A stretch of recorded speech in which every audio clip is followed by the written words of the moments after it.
शिवपुराण भक्तों, आज शिवपुराण में आपको भगवान शिव को संतुष्ट करने वाले व्रतों का वर्णन, शिवरात्रि व्रत की विधि एवं महिमा का कथन कथा सुनिए। तदनंतर ऋषि के पूछने पर सूत जी ने शिव जी की आराधना के द्वारा उत्तम एवं मनोवांछित फल प्राप्त करने वाले बहुत से महान स्त्री पुरुषों के नाम बतलाए। इसके बाद ऋषि ने फिर पूछा, महाव्यास शिष्य किस व्रत से संतुष्ट होकर भगवान शिव उत्तम सुख प्रदान करते हैं, जिस व्रत के अनुष्ठान से भक्तजनों को भोग और मोक्ष की प्राप्ति हो सके, उसका विशेष रूप से वर्णन कीजिए। सूत जी ने कहा, महर्षि तुमने जो कुछ पूछा है वही बात इस समय ब्रह्मा विष्णु तथा पार्वती जी ने भगवान शिव से पूछी थी। इसके उत्तर में शिव जी ने जो कुछ कहा वह मैं तुम लोगों को बता रहा हूँ। भगवान शिव बोले, मेरे बहुत से व्रत हैं जो भोग और मोक्ष प्रदान करने वाले हैं। उनमें मुख्य 10 व्रत हैं जिन्हें जवार श्रुति के विद्वान 10 से व्रत कहते हैं। द्विजों को सदा यत्नपूर्वक इन व्रतों का पालन करना चाहिए। हरे प्रत्येक अष्टमी को केवल रात में भोजन करें। विशेषतः कृष्ण पक्ष की अष्टमी को भोजन का सर्वदा त्याग कर दे। शुक्ल पक्ष की एकादशी को भी भोजन छोड़ दे, किंतु कृष्ण पक्ष की एकादशी को रात में मेरा पूजन करने के पश्चात भोजन किया जा सकता है। शुक्ल पक्ष की त्रयोदशी को तो रात में भोजन करना चाहिए, परंतु कृष्ण पक्ष की चतुर्दशी को शिव व्रतधारी पुरुषों के लिए भोजन का सर्व निषेध है। दोनों पक्षों में प्रत्येक सोमवार को प्रयत्न पूर्वक केवल रात में ही भोजन करना चाहिए। शिव के व्रत में तत्पर रहने वाले लोगों के लिए यह अनिवार्य नियम है। इन सभी व्रतों में व्रत की पूर्ति के लिए अपनी शक्ति के अनुसार शिव भक्त ब्राह्मणों को भोजन कराना चाहिए। द्विजों को इन सब व्रतों का नियम पूर्वक पालन करना चाहिए। जो द्विज इनका त्याग करते हैं वे चोर होते हैं। मुक्त मार्ग में प्रवीण पुरुषों को मोक्ष की प्राप्ति कराने वाले 4 व्रतों का नियम पूर्वक पालन करना चाहिए। वे 4 व्रत इस प्रकार हैं: भगवान शिव की पूजा, रोज मंत्रों का जप, शिव मंदिर में उपवास और काशी स्मरण। ये मोक्ष के सनातन मार्ग हैं। सोमवार की अष्टमी और कृष्ण पक्ष की चतुर्दशी, इन 2 तिथियों को उपवास पूर्वक व्रत रखा जाए तो वह भगवान शिव को संतुष्ट करने वाला होता है। इसमें अन्यथा विचार करने की आवश्यकता नहीं है। हरे इन 4 में भी शिवरात्रि का व्रत ही सबसे अधिक बलवान है। इसीलिए भोग और मोक्ष रूपी फल की इच्छा रखने वाले लोगों को मुख्यतः उसी का पालन करना चाहिए। इस व्रत को छोड़कर दूसरा कोई मनुष्यों के लिए हितकारक व्रत नहीं है। यह व्रत सबके लिए धर्म का उत्तम साधन है। निष्काम अथवा सकाम भाव रखने वाले सभी मनुष्यों, वर्णों, आश्रमों, स्त्रियों, बालकों, दासों, दासियों तथा देवता आदि सभी देहधारियों के लिए अश्रेष्ठ व्रत हितकारक बतलाया गया है। माघ मास के कृष्ण पक्ष में शिवरात्रि तिथि का विशेष महात्म्य बतलाया गया है। जिस दिन आधी रात के समय तक वह तिथि विद्यमान हो, उसी दिन उससे व्रत के लिए ग्रहण करना चाहिए। शिवरात्रि करोड़ों हत्याओं के पाप का नाश करने वाली है। केशव, उस दिन सवेरे से लेकर जो कार्य करना आवश्यक है उससे प्रसन्नतापूर्वक तुम्हें बता रहा हूं, तुम ध्यान देकर सुनो। बुद्धिमान पुरुष सवेरे उठकर बड़े आनंद के साथ स्नान आदि नित्य कर्म करें। आलस्य को पास न आने दें। फिर शिवालय में जाकर शिवलिंग की विधिवत पूजन करके मूल शिव को नमस्कार करने के पश्चात उत्तम रीति से संकल्प करें। संकल्प: देव देव महादेव नीलकंठ नमस्तुते, कीर्तुमीच्छाम्यहं देवं शिवरात्रिव्रतं तौ प्रभाव देवेश निर्विघ्नं भवेदिति। कामांघ्राव शत्रु मावे पीड़ां कुर्वन्तु नेवहम।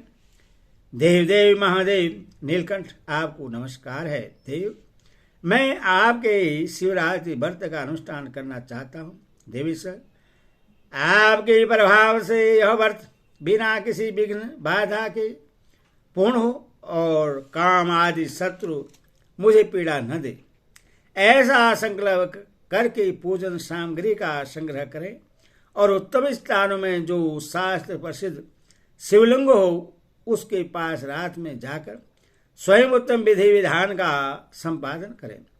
फिर शिव के दक्षिण या पश्चिम भाग में सुंदर स्थान पर उनके निकट ही पूजा के लिए संचित सामग्री को रखें। तदनंतर श्रेष्ठ पुरुष वहां फिर स्नान करें।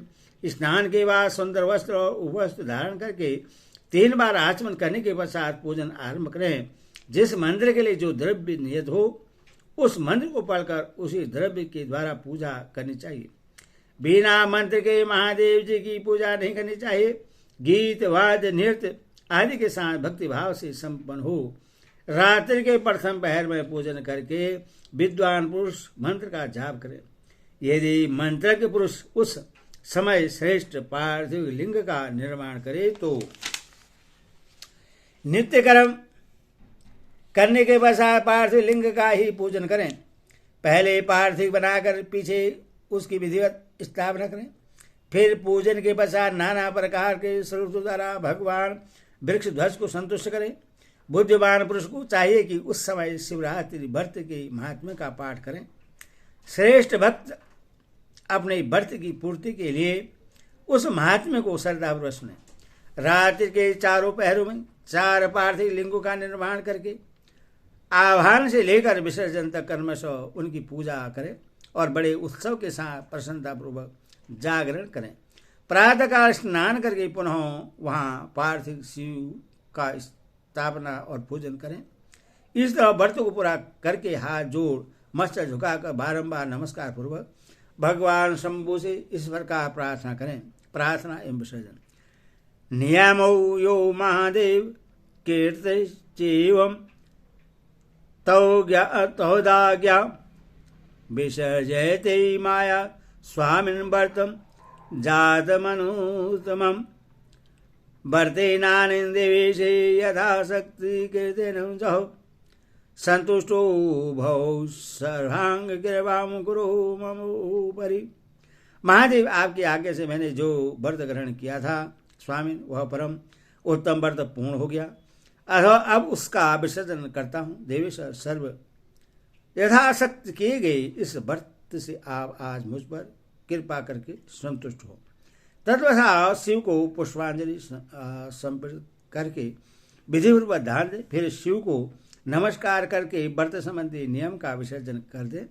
अपनी शक्ति अनुसार शिव भक्त ब्राह्मणों विशेषतः सन्यासियों को भोजन कराकर पूर्णतः संतुष्ट करके स्वयं भी भोजन करे।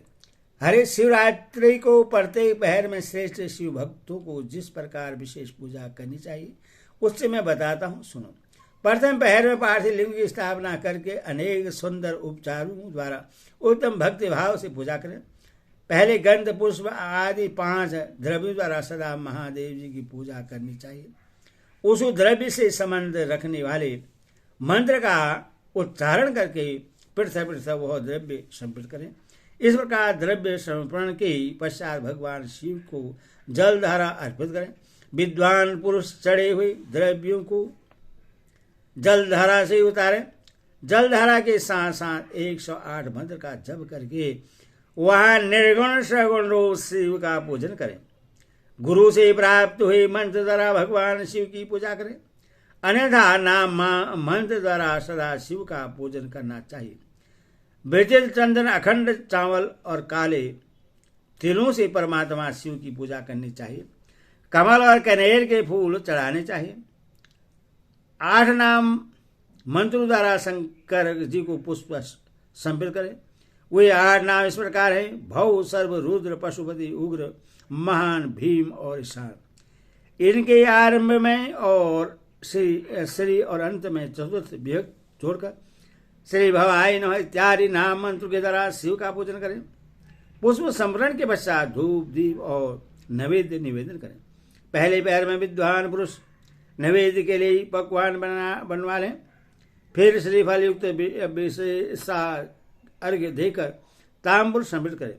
तदनंतर नमस्कार और ध्यान करके गुरु के दिए हुए मंत्र का जप करें। गुरुदत्त मंत्र न हो तो पंचाक्षर नमः शिवाय मंत्र का जप से भगवान शंकर को संतुष्ट करें। धैर्य मुद्रा दिखाकर उत्तम जल से तर्पण करें। तब अपनी शक्ति के अनुसार 5 ब्राह्मणों को भोजन कराने का संकल्प करें।